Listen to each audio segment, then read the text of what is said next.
Good morning, everyone, and welcome back to 15 with Fosca, the podcast. I am so happy to have today's guest with me here talking about all things AI. And I have to say, before I introduce you, Elettra, I talk about AI in the podcast all the time. No matter what guest I have on, no matter what the subject is, we always get to AI. So it's fantastic that finally today I dedicate an entire podcast episode to what the hell is going on with artificial intelligence in our world today with a true expert. So a little bit about today's guest. Elettra Fiumi is an award-winning film director, AI expert, and interdisciplinary creator whose work bridges storytelling, emerging technology, and human experience. Her films explore the edges of perception and identity, and she brings that same curiosity to her work with AI, both as a tool and as a cultural force shaping our future. I would also hazard to say our present. Elettra's unique perspective combines cinematic craft with technological insight, inviting audiences to rethink not just what stories can be, but how we tell them in a world transformed by intelligent machines. I also want to give Elettra a shout out. She's an alumna of Mount Holyoke College, which for those who know me well know that I went to Bryn Mawr, so go Seven Sisters, shaping the world today. Elettra, thank you again for coming on the podcast today. It's such a pleasure, Fosca. I'm really excited about this conversation. Me too. And I have to say, you and I met, I heard you speak at an event here in Florence, and I think you blew the entire public's minds during that. I don't think many were prepared for just how much AI is an integral part of our world today. But more than that, I think just kind of like the enormity of it. And a lot of what you said, I think, shocked people, but I think it also woke them up. So for full disclosure, for the first time ever, I used AI to come up with all these questions. I have never done that before. I asked ChatGPT and I said, I put in your bio and it found whatever it found, and I did not make any adjustments. So it's the first time ever. So let's see how AI does with the questioning process, if I can be replaced and if my work can be reduced. Well, your questions were, in fact, amazing. But there is something to be said about how you're going to lead the conversation. Exactly. I'd like to think that I can put a little humanity into it. So for those who don't know you and don't know your work, can you tell us a little bit more about what you do? Great question. It depends on the day. In the last week, I've been very focused on building a new AI platform. And I've been testing some new tools to generate video, some tools that haven't come out yet. So in particular, Dream. And soon I'll be testing also for OpenAI. Very cool. So, because in addition to using AI as let's say a creative partner in your work as a filmmaker, you also are like a beta tester for a lot of realities out there in the world today. So you're the person who actually tries things out, gives feedback. I said to you before we started recording, it's the first time I have three AI note takers on a podcast recording via Zoom, because you said I'm testing them out. I've kind of decided. So how does that, I'm not even sticking to the questions anymore, see? So how does that play out? Like, what do you do? So a company reaches out to you and they say, hey, try this for us. Like, what's that process looking like for you these days? It's a messy process. There are like the video generator tools are the ones that I'm most it's most important for me to be a creative partner with them, because I can film is really the core of everything I do, and so for me it's partially it's credibility. But it's just really exciting to be able to test something like new features and new models and updates to what they're doing before everybody else. So you really have time to play and push the technology to the limits. And that looks really different for each creator. So we all have very different styles and interests, and those also evolve. And I love being in touch with the other creators. So there are some really amazing communities, and also with the people behind the tech. There's some really inspiring people who are super smart, and everybody brings something to the table. And in a landscape like this that is changing so quickly, and nobody really has the answers. So it's only through those kind of communities that you can have those exchanges that help you decipher where we're going and how we should approach things and what are the what's the important stuff. So let's stay there for a minute because I want to get into a little more about your filmmaking. But before we do that, I want to talk about the current landscape because I'd like you to help people understand kind of what's going on. I think there's a lot of fear around AI. I look at it as an incredible ally for us in pretty much every aspect of our lives, but there is a lot of fear around it. So can you give people sort of a read of the pulse today? Like what is going on? What is the current landscape? You mentioned all these wonderful people. So there's a lot of humanity behind it. I think we tend to lose sight of that. And I'm so glad that you said there are all these wonderful people coming from so many different points of view that are shaping the current landscape. But can you break it down for us a little? Like what do you think is going on now? What are the most important things you think people should know? The first thing is that you have to educate yourself. And educating yourself does not in any way mean reading articles on the New York Times. the the New York Times, by the way, has one of the my go-to podcasts for AI information, which is Hard Fork. I listen to it too. I love it. Yeah, Yeah. they're fantastic, and that helps you. You know, absorbing news of that type helps you stay updated.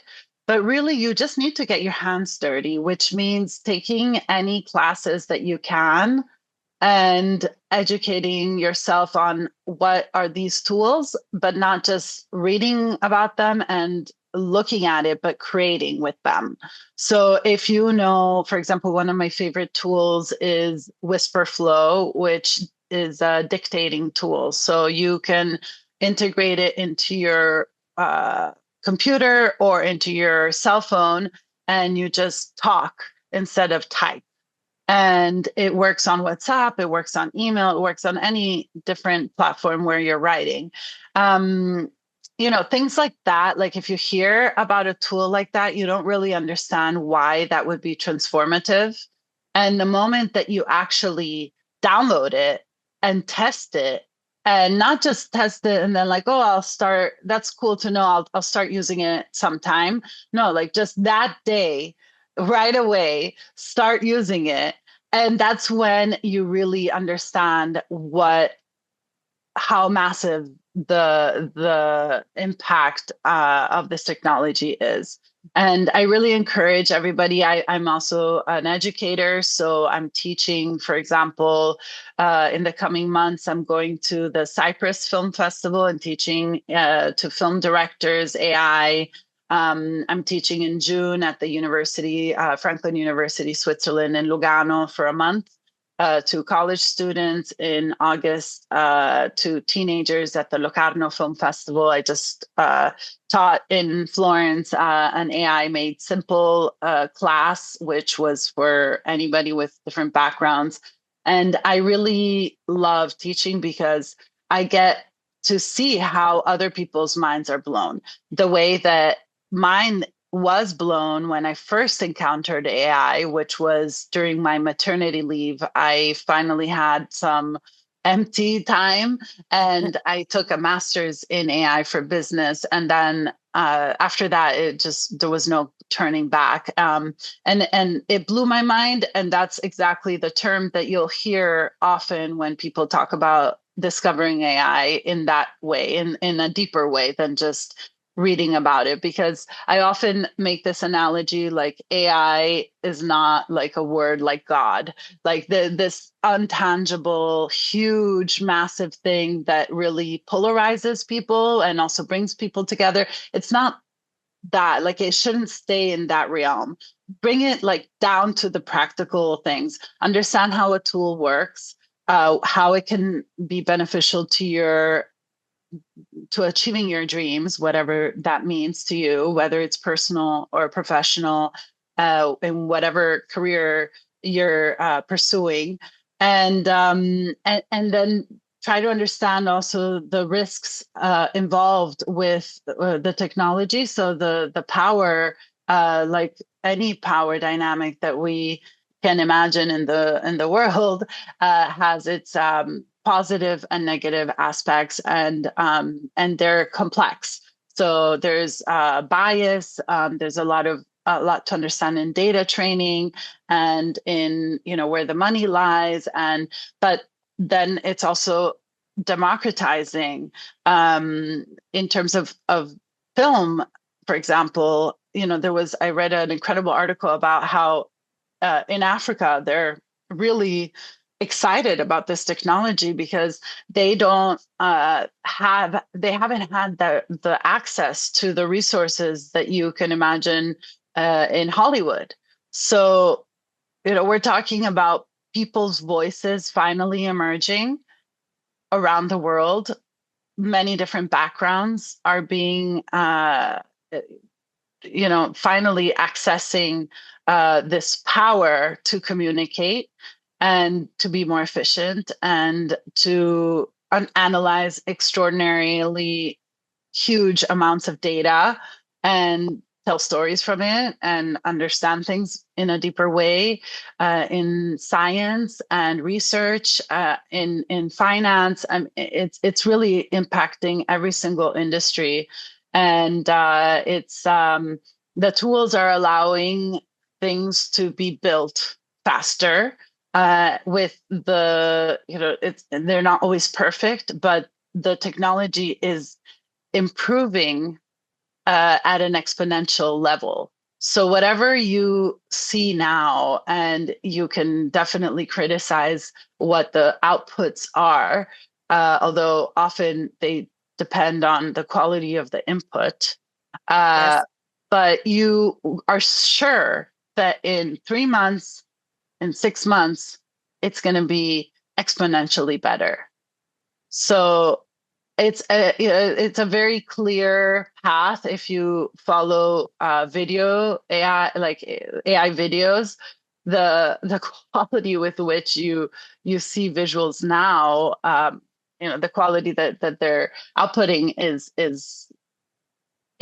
a totally different universe than what was there even just 6 months ago. And it's harder to gauge that change with the other technology, the other AI tools, but it's very evident, and I think, and also a lot of the what's been found is that AI is teaching itself, so it's Mhm. improving even on itself, um, by itself. So there's a lot to say about it. It's a landscape that I think people have the responsibility to follow very closely and to integrate it into their life, because otherwise you're really not you're living outside of the world at this point. Yeah, 100%. And I have so much to comment on in everything you just said, but I'll try to break it down a little. First of all, I'm thrilled to hear that you're teaching so much because this is fundamental. And I'm also thrilled to hear, and I want to just touch quickly upon two things that you said that I think are really, well, everything you said is really important, but I'm really interested in your focus on young people because a lot of older people are putting fear into young people about AI, saying, oh, you're never going to get a job. Everything's, only, go to college and only major in things that won't be replaced by AI. And young people are getting all these really mixed messages. And so I'm glad that you are a leading voice and that you're putting some of your time, a good amount of your time into educating. So I want to talk about that in a second, how you're also a mom. So like me, we worry about our kids and what kind of future is out there for them. The other thing is I love the fact that you talk about AI as sort of the great equalizer, and you talk about the fact that now we can see all these creative movements coming out of places that maybe have been underrepresented up until now. This is a beautiful thing. And you never really hear that. Like, I mean, AI is so vilified right now. And, we need to start looking at it as a powerful ally.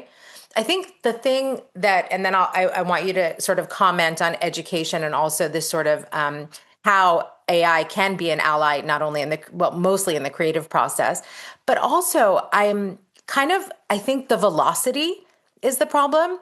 So I was recently in a meeting and, in a room full of people. And I said to them, if we had been in this meeting a year ago and we had been talking about AI, our conversation would have been very different from the conversation we're having today.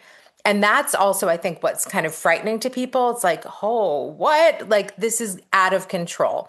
So I want you to talk about a little the sort of the future of young people and what you do as an educator, and a little about the creative ways, the ways that AI enhances our creativity and our not only our productivity, but also our creativity.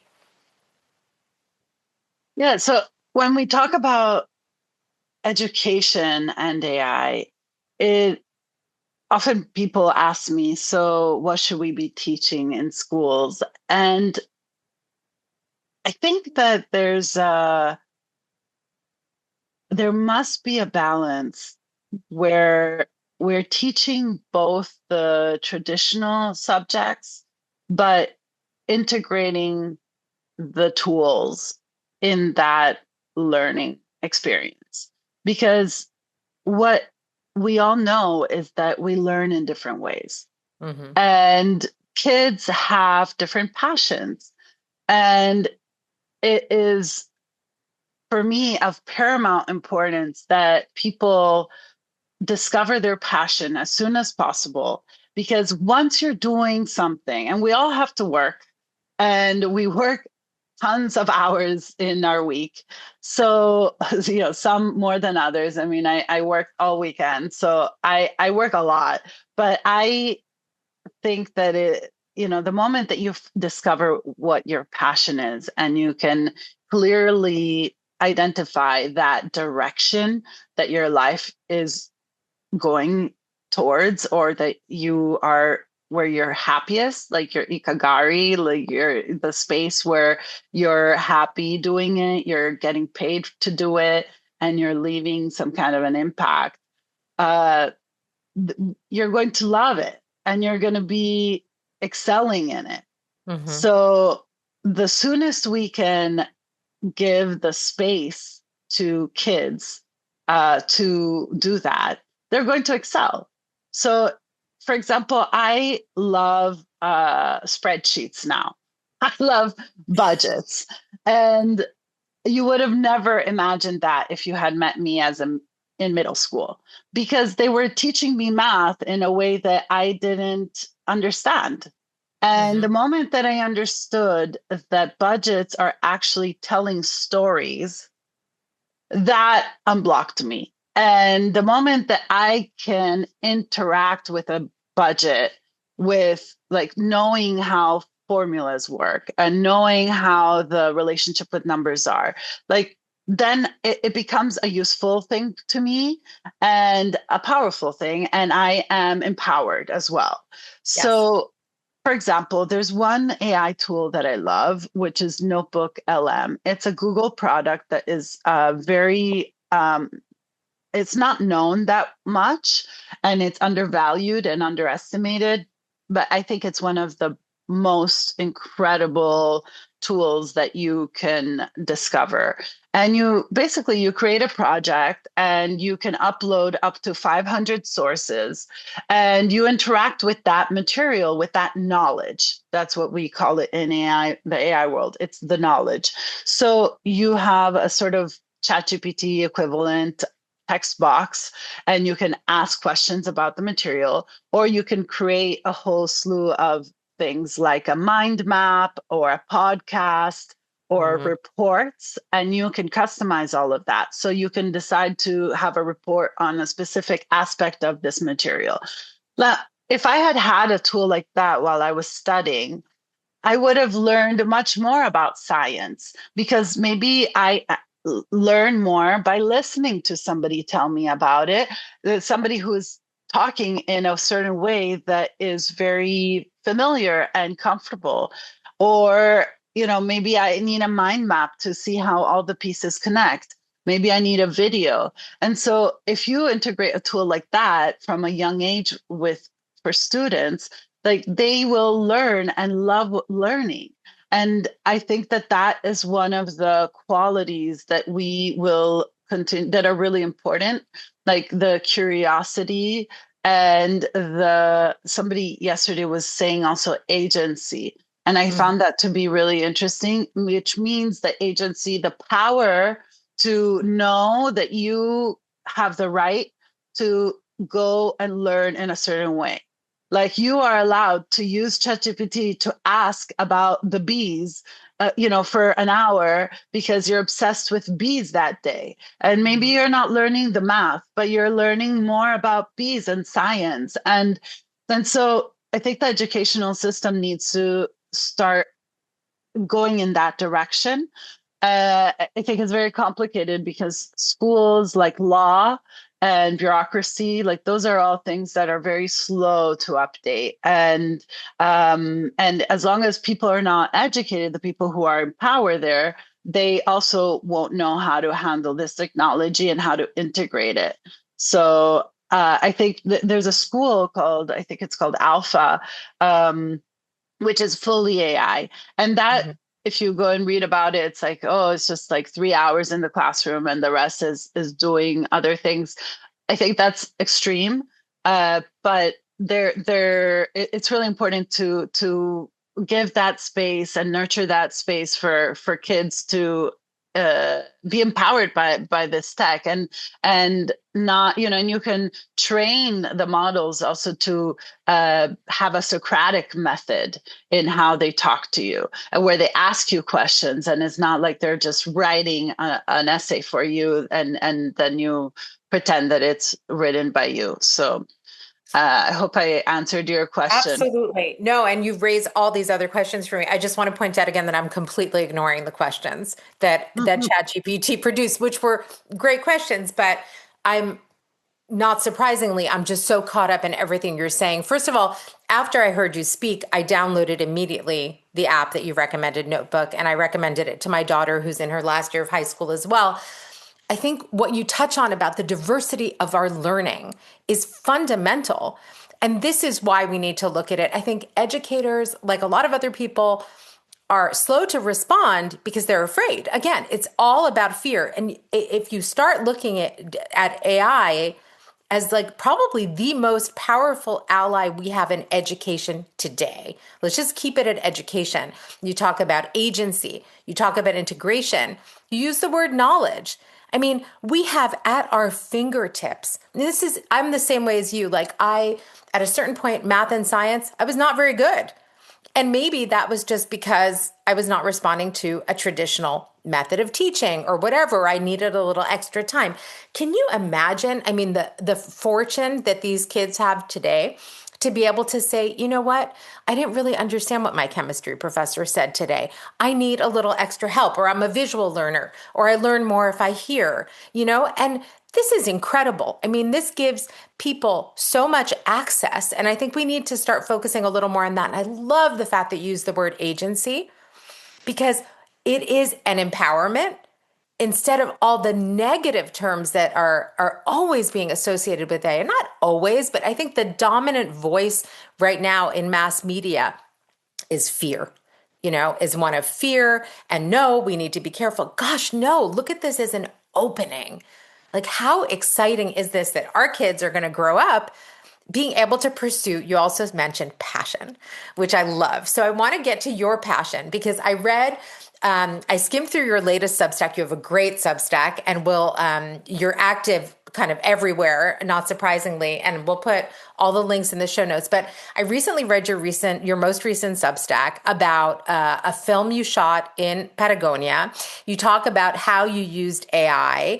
And so if you don't mind sharing a little bit about that project with us and also sort of how you're a creative person. And I think up until even, I don't know, maybe a couple of years ago or even a year ago, I don't think we looked at creativity and artificial intelligence as something like a harmonious relationship. So as a creative individual, can you talk to us more about this latest project and also like how you use AI on the daily for your filmmaking? Yeah, totally. So I was blessed to be selected for this film lab in Patagonia in December, which was under the mentorship of the Italian director Paolo Sorrentino. His film La Grazia is in cinemas now. He's a Oscar winner from with The Great Beauty.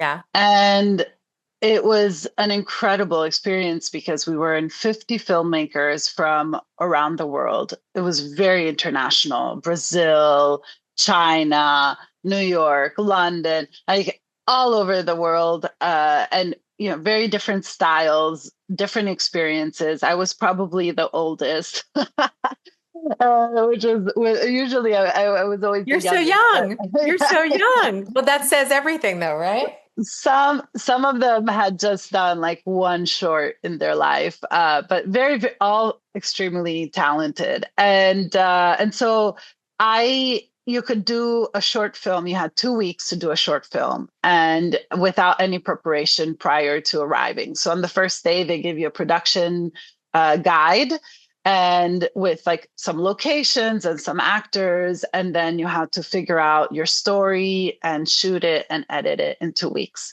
So on day one, I said to Paolo, can I do a documentary about you? And he's like, absolutely not. Like, no, come on. And he's like, and by the way, you're not allowed to do documentaries, because he knew I came from a documentary background and that was my safe space. And he wanted me to go outside of my comfort zone. So I ended up doing my first fiction film, the first time working with actors, even though I've done advertising work and other things, but it's the first time working with actors. And I found an incredible woman who is mostly a theater actress, and she became the protagonist of my film. And the film itself, I mean, what I've also discovered with this technology about myself is that I have so many different types of stories within me. So I had the prior to AI, which I discovered about 2.5 years ago. Prior to that, I have a documentary background. I am a trained journalist with a master's in journalism from Columbia University. I started my career in magazines, and then have been doing video journalism, working for like the BBC, the New Yorker, doing feature length documentaries, including the one on my father's involvement in the 9999 group of radical architecture. So I've been, really focused on the journalistic approach and that documentary sort of uh, genre, or world, and always very sort of intimate profiles and stories about education, sometimes about technology, about movements, a lot of art. Mm. And I never ever thought that I would want to do like a sci-fi film. Never.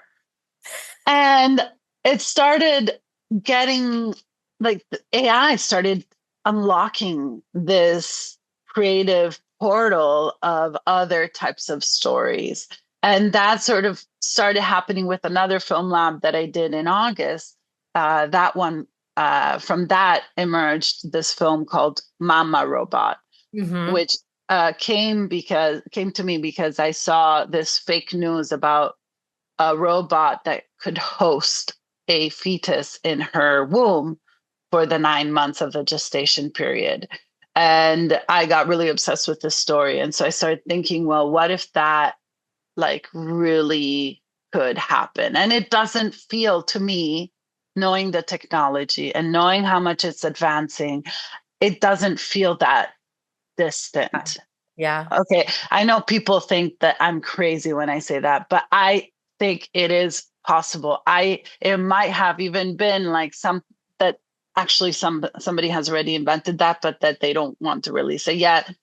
Anyway, I got obsessed with that and I created a film about that. And which is like a very weird film and also explores a lot about just the narrative of how we tell the stories and media and also podcasts, like how we absorb media.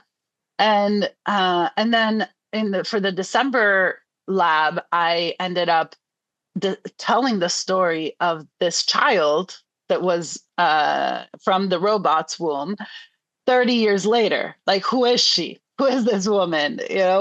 How basically what is interesting to me is how does the technology impact us as humans? And this relationship between technology and humanity is actually something that I started really getting into when I was doing the film about my father's group, because they explored similar topics. And so now I realize that actually I have this passion for exploring this technology and humanity and imagination, like these sort of topics. But what was interesting about Patagonia is that I filmed live action, like real footage of this woman, right, of this actress in these different scenes. And then I got back and I had 2 months to edit this film to like refine it. Mhm. And there were a lot of things that I was like, oh man, I wish I had gotten that shot. And oh my God, there's dust on the lens of like this. There was dust on the lens for this shot. And there were a lot of parts that were frustrating to me. And so at a certain point, I'm like, well, I have AI. And I had never used it in that way, but I was able to regenerate some of the shots without eliminating the dust. I was able to generate additional footage that looks exactly like you can't tell, which is also uncanny and scary, Uh, right? And part of the problem of like why people are afraid, because we don't trust. There's been a break in the trust. So when we see things, we don't know if they're real or not. mhm. And so that's the downside, right? But then there's the upside that I was able to create and craft a film that I think is much more powerful and people will really resonate with it. And it's still weird, but that's okay. I'm also, I have a different experience of like how I want to create when when I'm doing independent films. Like I'm not trying to, do like a mainstream thing that is in the line of what people always expect. You're blowing my mind. And I mean, and it's not just, I mean, I had read the Substack about sort of the post-production process, like your editing, and that's incredible that you were able to do that, that you see the power of this technology in making your film the film you want it to be. But what intrigues me even more is your discovery of all your different storytelling that you didn't even know you had in you. I love, like, that is what is mind blowing. And so I'm a writer, and I wrote my first novel like just fairly recently. I never even thought about using AI. I just, old fashioned, wake up at 3 a.m. Right. How I want to talk more about this, like what was the dialogue like for you? Like, how did you so you mentioned this fake news about, a robot carrying a baby to term. And so this intrigued you. And like, how did you, I guess I want to know like how you started this dialogue with AI and how you came to discover that you had all these stories within you that you had, as a documentary filmmaker, you had never even considered. Because that's what's exciting about this, Elettra, right? It's the discovery. So cool. It is really exciting. I have never been more stimulated creatively. It's really astonishing. And the more I work, the more I feel that way. So it's hard to pinpoint one specific moment, but what I can say is that the first lab that I did. So these labs are a great playground, right? So it gives me time away from my daughter, away from my family, and away from all the other work commitments that I have to focus specifically on my creativity and to be in that environment with other filmmakers. So I really encourage people to go to residencies and labs. I think they're a wonderful opportunity to really enhance yourself in those ways that are of your, sort of the motor that drives everything, right? So while I was there, I initially wanted to do a film, and this is a much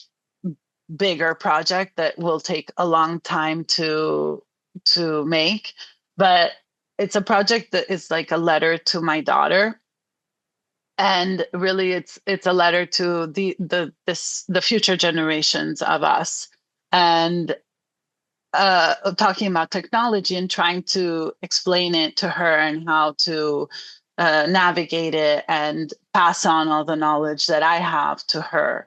And but through like a very technical sort of like using the tools to show it. But I started doing that, and it was like, oh my God, this is like a huge project, and I need much more time to think through it and to actually execute it in a way that looks good.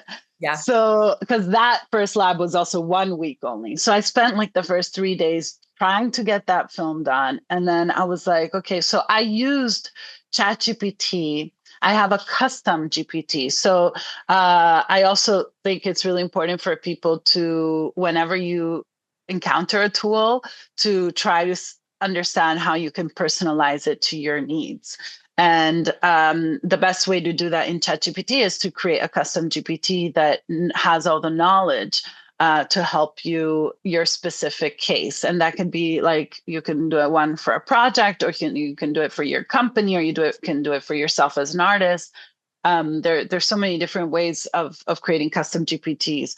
But I had created one, obviously, for my production company, which is Fiumi Studios. And then I started creating one for this specific residency. And it had known, I had been working on it with it on this other concept. So it already understood my line of thinking and what I was trying to say, and the message behind what I was trying to say. And then I started saying, like one day I remember I was just like, I am in a huge crisis because I realize I don't have time to execute this project in the way that deserves the attention. And, what I really want to do something that is about, motherhood. And, for me, it was really difficult also to be away from my daughter for a week. It was really difficult to be away from her in December for 2 weeks and so far away. Um, but I know that I have to do that to be a happy mom, Yeah. and that she will be happier if I'm happy. So She will. She I, will. was struggling on this personal level, and the sort of larger films that I do are always like have a personal element.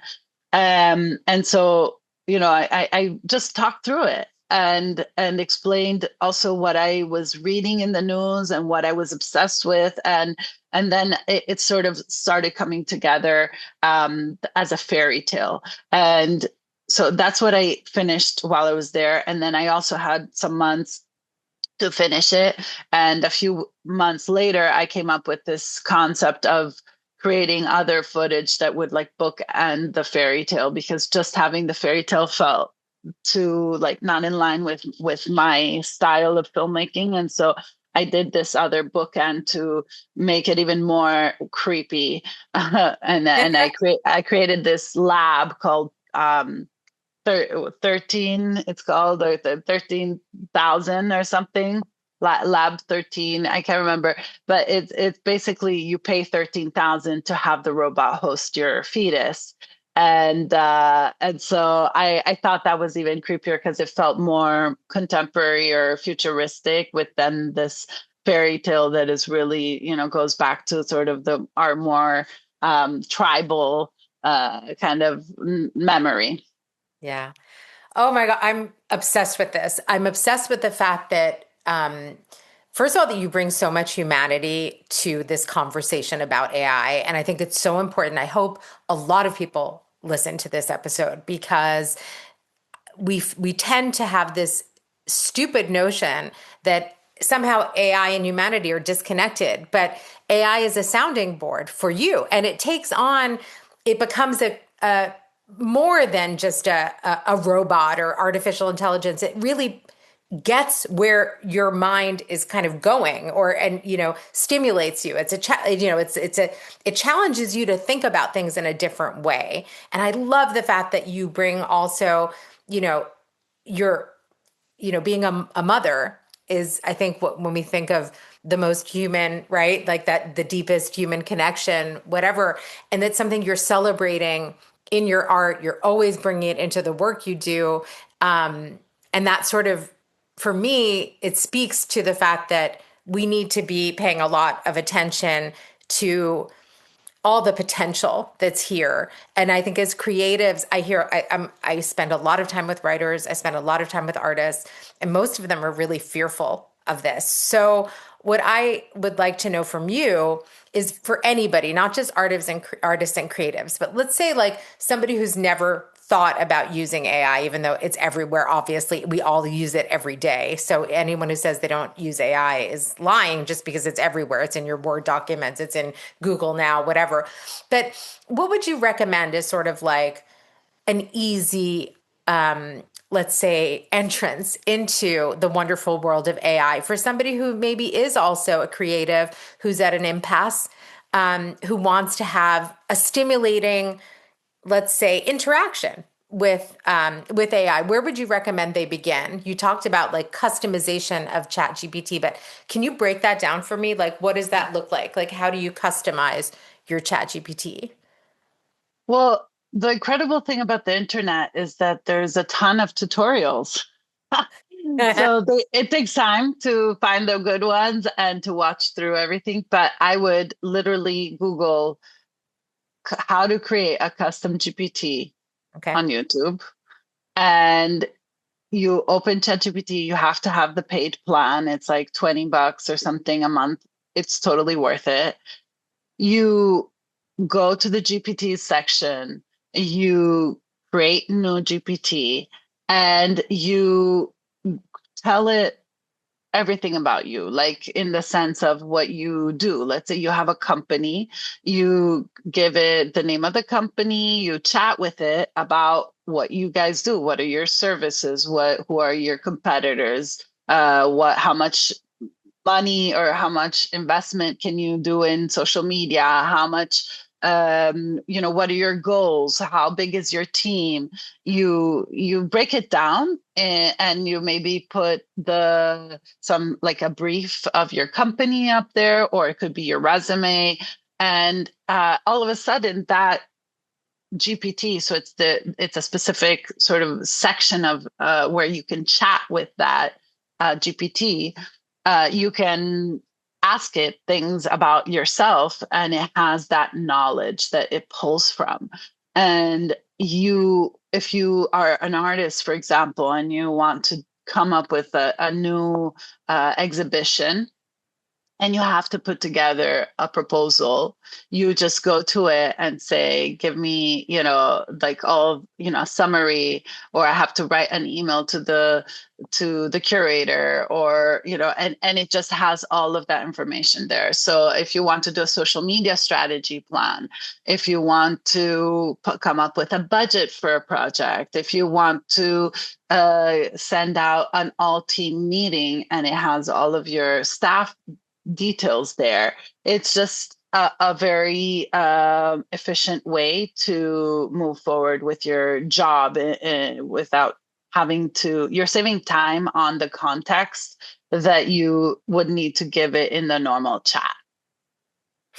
Thank you for breaking that down, because I think also you put it in very practical terms. You talked at the beginning about how now you love spreadsheets, and they're exciting for you, but it's clear that all of us can benefit from these interactions in the work that we do, whether that be because it saves us time or because it gives us that kind of creative, input that maybe we've been needing.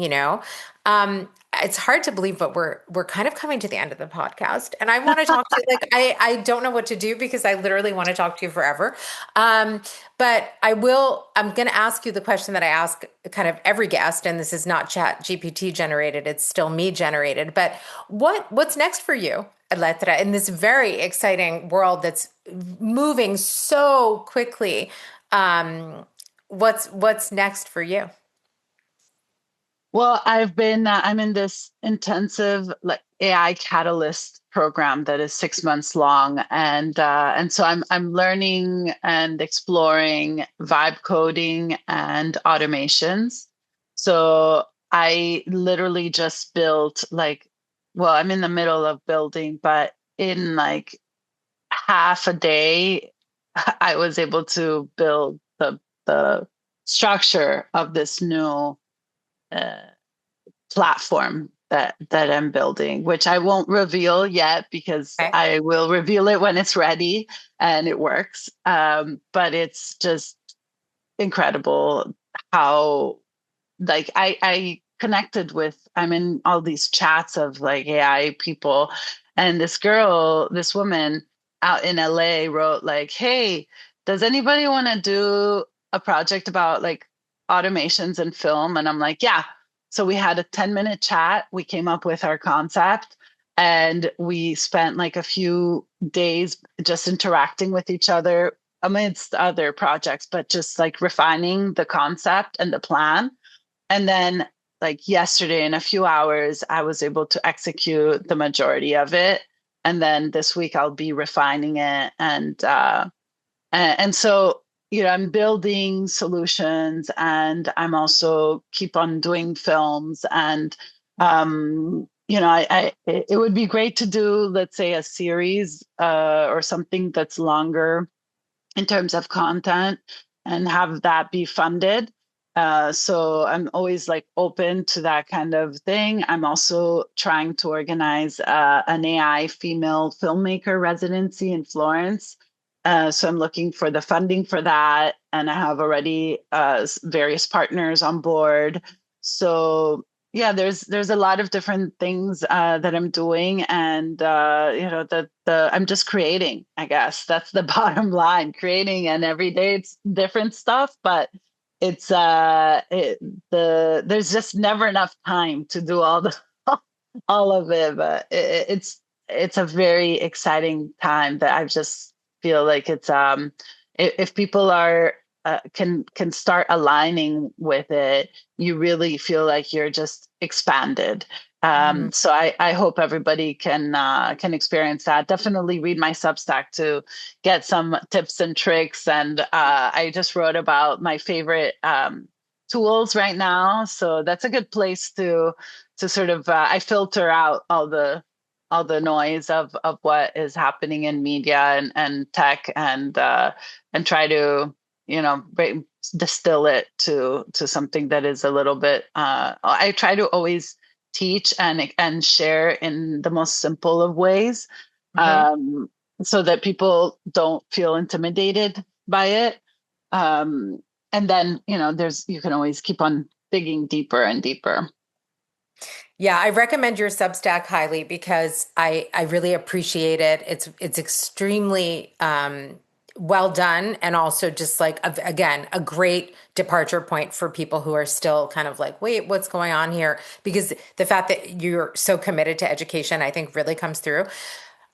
We're gonna have to, you're gonna have to come back. You're gonna have to come back in a couple of months because I'm sure everything's gonna look completely different. And this whole time we're talking, I'm thinking, oh wait, could AI, be the great, the thing that finally gives us more time? But then you're like, it sounds like, I mean, you're constantly evolving, you're constantly creating, you're keeping up. And so maybe not right now, maybe eventually.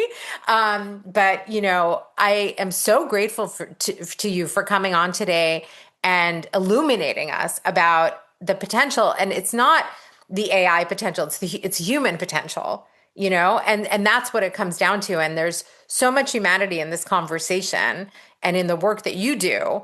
And I hope that it does convince those naysayers out there, because there are many, that this is something we need to, it's not even just a question of acceptance anymore. Like, we need to all be on board, because if not, you get left behind, right? Absolutely. Totally. Right, regardless of your field. So we're gonna keep following you, Elettra. I can't wait to see this platform that you talked about. I also would love to be to help you, or to be involved in some way in the huge, wonderful event that you want to hold here in Florence, that you're planning on holding. And so we should talk more about that as well. And I wish you so much luck. And I love what you're doing, and I'm really thankful to you for sharing this information with us today, and for all the great work you do. So thank you so Thank much. you, Fosca. Thank you for your podcast. I really enjoy it. Thank you Thank for today. you.